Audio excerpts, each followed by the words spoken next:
All right, so today's video is once again inspired by my recent trip to Disney World.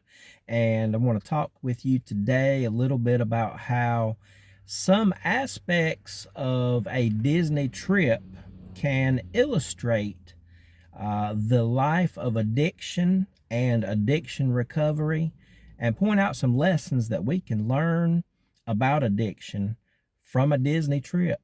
So if that's something you're interested in hearing about, I hope that you will stick around. You know, there is nothing quite like a Disney World trip.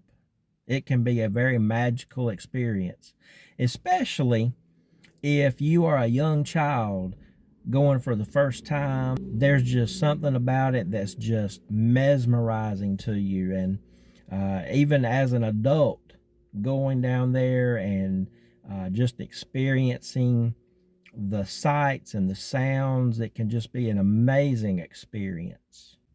You walk into that Magic Kingdom Park and you step out onto Main Street and you're looking down that street and you see the Cinderella Castle right there in the middle, and you're just taken away into another world, and it's amazing. And they've got all kinds of other different aspects to that particular theme park. They've got the Adventureland area where they have the Pirates of the Caribbean ride. And even if you've never been to Disney World, you've probably heard about the Pirates of the Caribbean, probably seen their movies. Just a great ride. There's the Frontierland where they have Thunder Mountain Railroad, and you can ride that, and it's like a wild, wild west runaway mine train type thing, and it's just an awesome experience. Kind of takes you back in time a little bit. And then you can go over to Tomorrowland, where you go forward in time a little bit and ride some rides that kind of have a futuristic feel about them, like Space Mountain or the People Mover, one of the most popular rides there. Then you've also got Fantasyland, a land where most of the rides come from the fairy tale stories that Disney has told in their movies over the years. You got rides like Dumbo, the flying elephant, where it just kind of flies around and around. You got the carousel with the horses that go round and round. And of course, you got the castle sitting right there at the opening part of the Fantasyland area. There's Peter Pan's Flight, It's a Small World, the Seven Dwarfs Mine Train, the Voyage of the Little Mermaid. So you got all these little fairy tale story rides, and they're really neat. And while I was there on this trip, I started thinking a little bit about how the fantasy aspect of Disney World kind of illustrates for us a little bit about what the life of addiction is like, and how a Disney trip can illustrate the falling into addiction, and then the addiction recovery aspect, and trying to work through all those different things. And it was really interesting to think about how there's some parallels there. When you look at addiction closely, you begin to realize that really addiction is based in fantasy. You look at alcoholism and drug abuse. Most of the time you're involved in those substances trying to escape from the real world around you. You're looking to get high and to get a buzz, get drunk, whatever. Sometimes you just do it just for the purpose of forgetting what's going on around you, and you want to live in your own little fantasy world. You could also take gambling addiction. What a fantasy world that is, when you're just dishing out all of your money thinking that, hey, I'm going to get rich. Talk about fantasy. And then you have the addictions that are related to adult content. And so much of the adult content that's out there, if you've ever been involved with that addiction, it's just based in fantasy. There's so much about it that's not really realistic at all in terms of what it's like in a real marriage. And then you've got some other addictions that are related to our phones, just scrolling all day, forgetting about what's going on around us because we're caught up in this kind of a fantasy world that's been presented to us on social media sometimes. If you scroll Facebook very much and you look at the reels that are up there, it seems like now just about half of what you see is AI generated, and you're sitting there trying to figure out what's reality and what is fantasy. And then there are those that deal with shopping addiction, and they get this mindset that, hey, if I shop, I'm going to feel better, and let me get all these things that I want, and all the while you're just running up your credit card bills, and all for what? Kind of a fantasy type situation once again. And so the Fantasyland experience at Disney World brought to mind several lessons about addiction that I think it's important that we all grasp a hold of.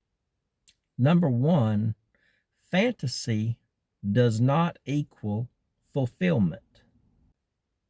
You know, when you're at Disney World and you're getting ready to get on your rides, there's a lot of anticipation, a lot of excitement. And then you get on the ride and you're just filled with awe as you look at the sights that are presented to you.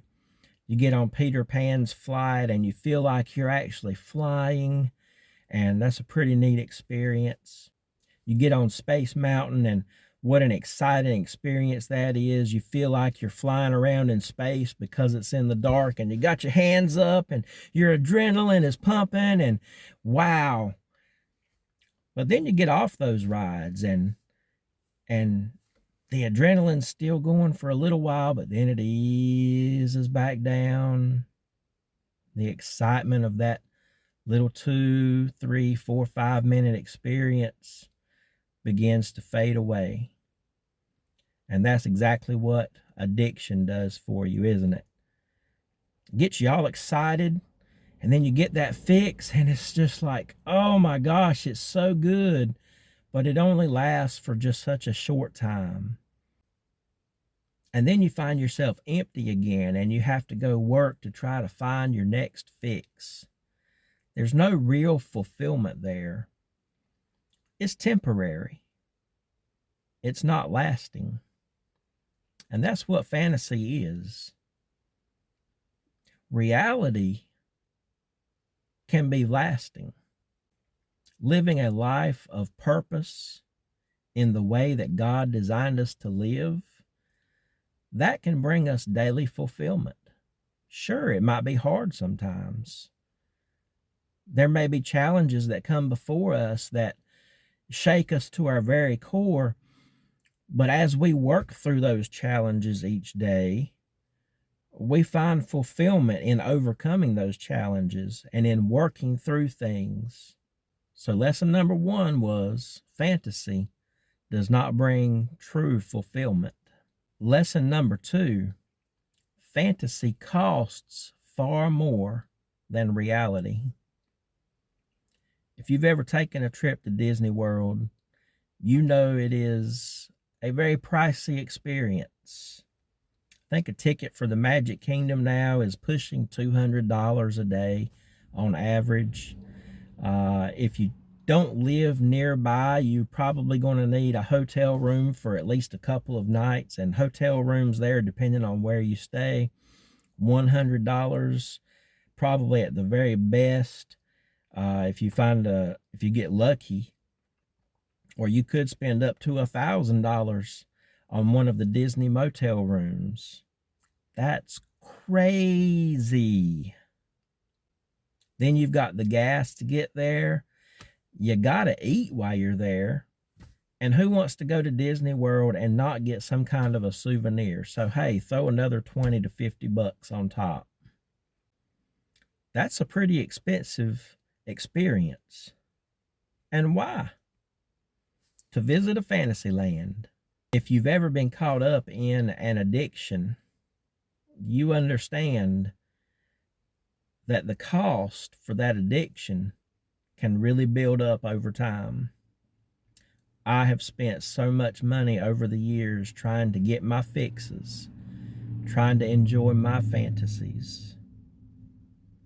But there's not just the financial cost. There are other costs that are even more important. Some people lose their jobs over their addictions, and then they don't even have an income to be able to pay for the addiction.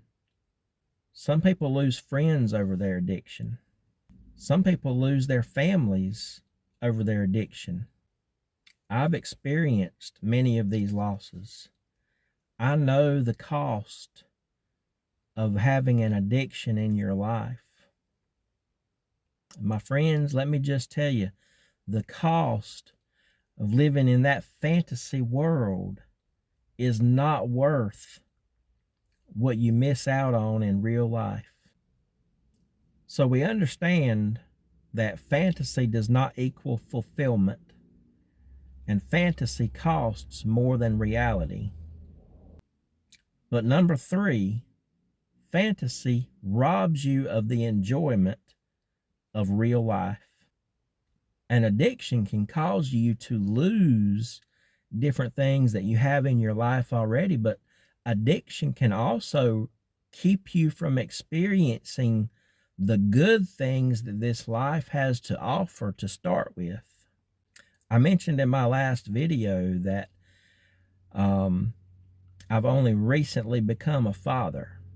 I adopted my little 5-year-old stepson, and now I just claim him as my own son. But I was 47 years old when I got married to his mother and became his dad. And so I went all those years without experiencing the joys of having a child. And that was in large part because of my addiction issues. Some of the addictions that I dealt with caused me to not really want to have children. And I did not really realize what I was missing out on, the joy, the blessing, the good times, all the fulfillment. My heart is just full some days to the point that I cannot stand it. I love being a dad. It is a joy to me. And for a large part of my life, addiction robbed me of that experience. And I can give testimony to you right now. The fantasy life that I was living was not worth not being able to experience that joy. You know, in my last video, I shared with you about how this was the best Disney trip that I had ever been on. Part of the reason for that was because I was on this trip with my son. I got to see him enjoy things for the first time and just be filled with excitement, and that just made my heart melt. It was such a blessing to me. But because of addiction, I almost never got to experience that in my life. So let me ask you today, are you allowing a desire for a fantasy life to keep you from finding fulfillment? Are you finding that your desire for a fantasy life is costing you way too much? Are you finding that trying to live a fantasy life is robbing you from the good experiences and the blessings that this life has to offer? If that's true, and you are stuck in an addiction that you cannot get out of, let me encourage you right now. Trust in God's grace. God loves you. God desires more than anything to help you, to pull you out of that life of fantasy, the life that doesn't bring you any true fulfillment, the life that is costing you so much. And He wants to give you an abundant life. And my friends, that comes first of all through accepting His Son, Jesus Christ as your Lord and Savior. Trust in the work that he did on the cross when he died to pay for your sin. Trust that he was resurrected on the third day, and that resurrection to life can be a part of your life now. God can raise you up to a brand new life. A life where every day you find fulfillment and joy and peace. A life that doesn't cost you all the things that are most important to you. A life that allows you to experience all the wonderful things that God intended for you. Won't you make Jesus the Lord of your life, and then allow God's grace to come into your life and to begin changing you and pulling you out of that fantasy world into a real world? Thank you for joining me today. I hope you'll come back again and visit with me on some of my other videos. In the meantime, I hope you'll like this video, subscribe to my channel, and if something has been a blessing to you in this video today, please let me know in the comments down below. I'd love to hear from you. And as always, let me encourage you, embrace grace and discover the abundant life that God has for you. I hope you have a good one.